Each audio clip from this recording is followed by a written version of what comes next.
আমরা নির্দেশনা দিয়েছি আমাদের মাঠ পর্যায়ে স্কুলগুলো যেন ঠিকমতো চলে সেই বিষয়ে আমাদের কতগুলো কমিটি রয়েছে, সেই কমিটিগুলোতে ওনারা ইনক্লুডেড রয়েছেন, ওনারা যেন এই বিষয়গুলোকে সিরিয়াসলি দেখেন।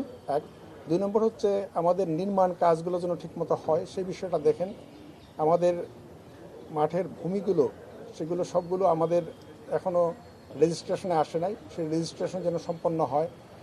তারপরে যেগুলো বেসরকারি বিদ্যালয় রয়েছে, কিন্ডারগার্টেন রয়েছে, আমাদের সরকারি নীতিমালা অনুযায়ী সেগুলো নিবন্ধনকৃত হওয়া দরকার, সেগুলো অনেকগুলো নিবন্ধনকৃত নয়, সেগুলো যেন আমাদের নিবন্ধনে আসে, সেই বিষয়গুলো আমরা জোর দিয়েছি। হাইকোর্টের একটা রায় হয়েছে যেটাতে ওনারা সন্তুষ্ট নন, ক্ষুব্ধ।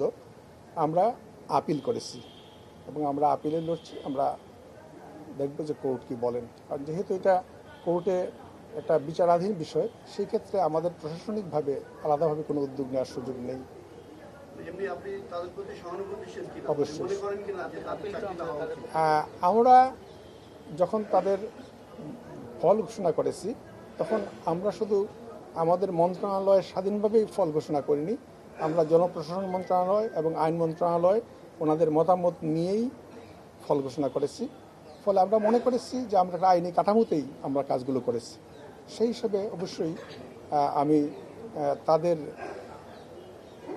দাবির সঙ্গে মানে তারা যেটা চাচ্ছেন সেটার সঙ্গে এক ধরনের সহানুভূতি আমাদের রয়েছে, যেহেতু আমরা সব কিছু বুঝে মনে করেছি যে এটা আইনসম্মত, সেইভাবে আমরা করেছি।